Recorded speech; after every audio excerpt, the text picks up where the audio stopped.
Greetings friends of Travel Your Own Path. Today on the Slea ring. I'm now at the Slea Famine Cottages. It says welcome to the Slea Famine Cottages and Animal Park. The visitor centre is intended as a memorial to remind us of the tragedy of famine which unfortunately visited Ireland on numerous occasions in the past, but left detrimental effect in the mid-1800s, known as the Great Famine, when the population of Ireland fell by over 2 million as a result of the death and emigration caused by the famine.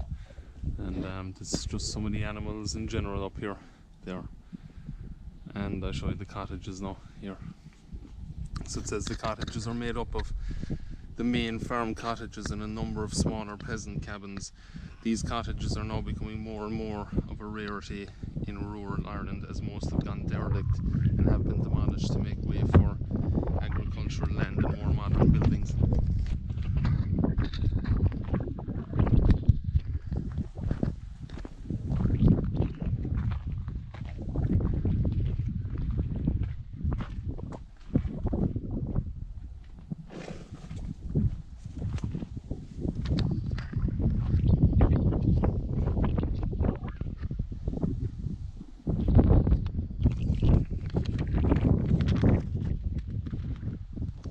It says the main cottage was built in the 1840s by local landlord, the Earl of Cork, who had the roof changed to slate, making it one of the earliest slated cottages in the area. And at this time the bedroom on the left was also added, causing the main doorway entrance of the house to be moved. I'll show you this now.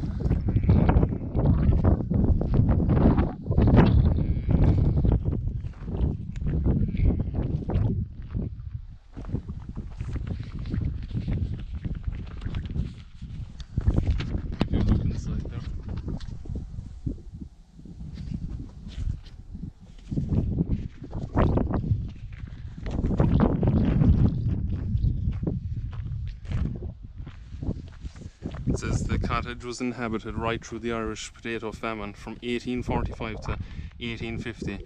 West Kerry was one of the regions to experience some of the most horrific suffering, due primarily to the district's remoteness, with the nearest poorhouse located in Slea, some 40 miles from the particular townland. The exact fate of the former dwellers of these cottages during the famine is not known. However, one of the family that lived in the main cottage, that's this one, it says had especially a sad, tragic tale to tell. During the mid to late 1800s, Mary Long's brother was living in the house. He and his wife had the bad fortune of having 6 children die at birth. Whether this was due to the poor health and living conditions of the time is unknown. However, as none of the children had been baptized before death, the Catholic Church would not allow them to be buried in the graveyard of the church. The parents had no choice but to bury all 6 children on their own land.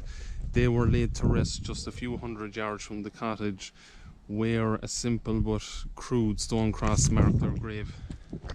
And that's pretty sad stories there, guys, about this, but I just wanted to cover it because I think it's a very important part of Irish history, and maybe not to forget it, you know. So I just came on the Slea drive, or the tour of Slea here, and I wanted to cover these cottages, you know, because I'd seen them before but I'd never actually come up to them. So that's just some of the history there, and I'll just give you a look here if I can actually view down here. I'm not sure if you can see it or not, but out here is Skellig Michael.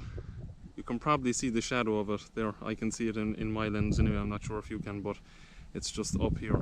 That's Skellig Michael, the island that I was talking about in the last vlogs when I was down at Portmagee, where the boats go out to. So that's the larger of the Skellig ones where Star Wars were shot, and on the left hand side you have the smaller one.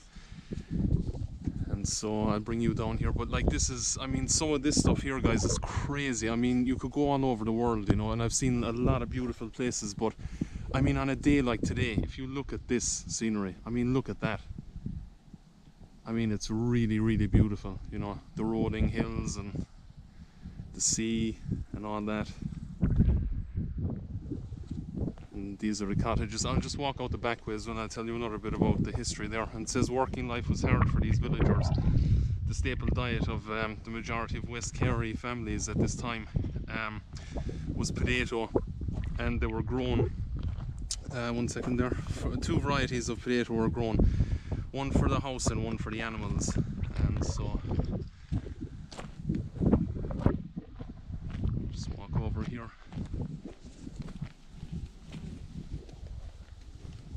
Some more of them there. And there's the Beehive hut up the back as well. I'll have a look. I might be able to bring you here to the cottages. And I will tell you, it is eerie. There is a kind of an eerie, you know, feeling around the place, but I guess that's not surprising due to, you know, what did happen. And yeah, so just here you have the Beehive hut. It says this structure owes its design from prehistoric early Celtic times. Many of this type were used as recluses by early Christian monks, with similar huts scattered around West Kerry. It is not known how old this particular Beehive hut is, but due to the ingenuity of their design, most of these buildings have withstood the test of time and remain standing today. During the famine years, it was used as a type of mini outhouse, and a pig was kept inside. This hut was called Pig's House. So that's this structure here. And that's actually something I showed you there at the Kerry Cliffs the last time when we were down at the Kerry Cliffs. They were the structures that we saw as well. But that's the ones we saw weren't really actually you know, they were just kind of made up, but this is actually an original. So the other ones were just made in the last while.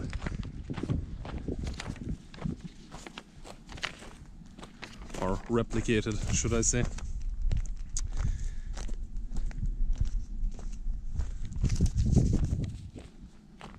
So that's a look at these cottages, guys, and just wanted to give you a look at that.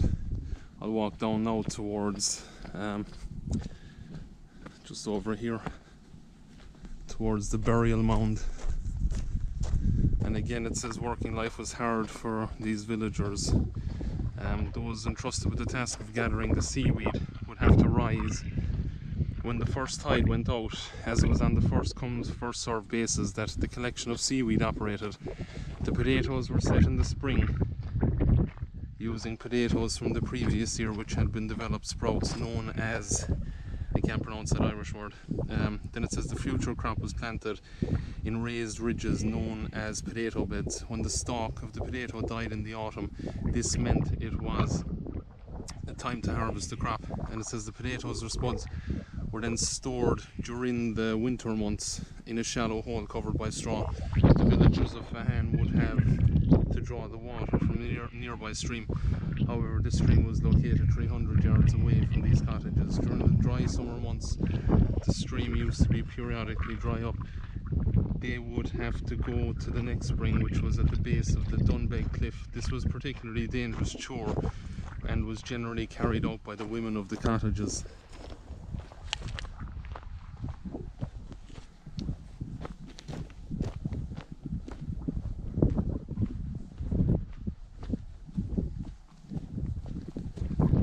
That's just some of the history there, guys, of the Famine Cottages here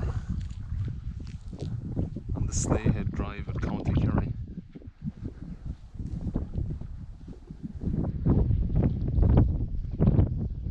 And where we're at now, this is an ancient burial site. It says here lies the remnants of an ancient burial site. The exact date of its construction is not known, though it contains two engravings of Christian crosses from around the 5th and 6th century. It is also close to the site of the Stone Age village of Ancaharnu or Nua. These sites were often used to bury unbaptized children or those who had committed suicide, as burial was not allowed on church property. It is thought that the children of Mary Long were buried here. God rest their souls.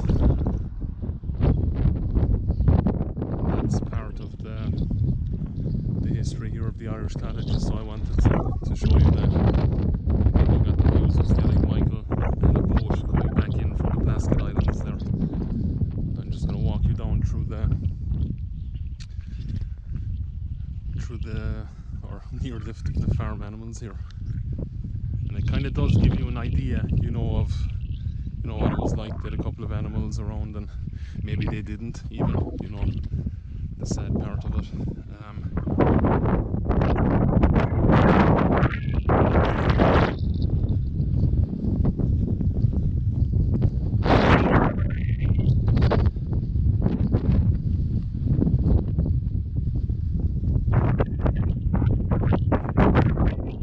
There's a goat chilling out.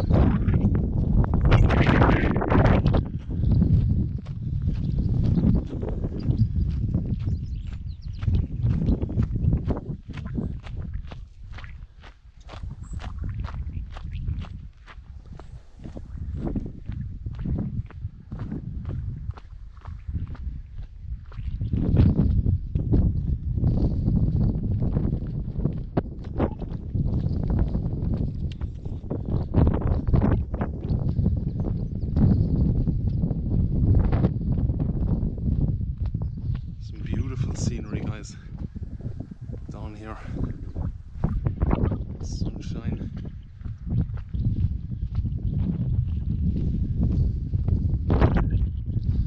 I was just looking at the camera there and I saw 11:11. It means we're right on schedule. Divine timing and all that, for those of you who believe in that. Mini pony. Yeah, so let me know in the comment section below if you like, you know, if you like what you're seeing, if you like this stuff, these type of vlogs, and yeah, just let me know what you're up to and what you do. Do you travel vlog? Do you not? Do you, you know, what is it that you do? Let's connect in the comment section below. Hello, sir. Donkey. Couple of lambs here.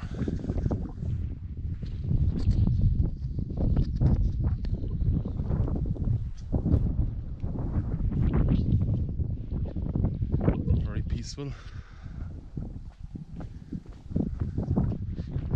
Okay guys, so if you like the content you see, please like, subscribe and share, and I'll just walk down and give you one more look here before I finish up this vlog.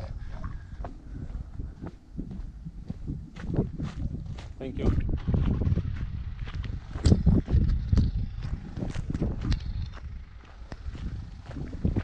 And this is where we're at again. So if you come on the Slea drive and you want to see it, it's called the Famine Cottage, built in the 1800s.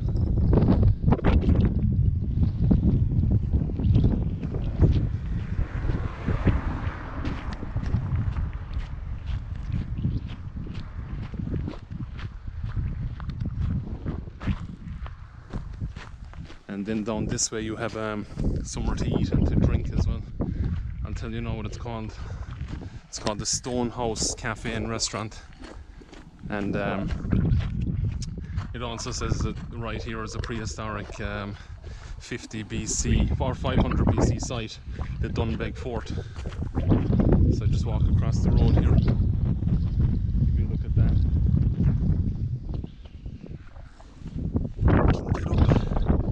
That's the site here.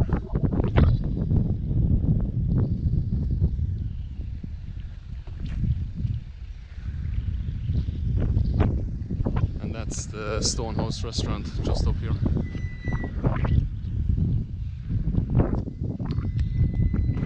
Historic fort. Okay guys, that's it for this one. I shall talk to you in the next vlog. Stay tuned.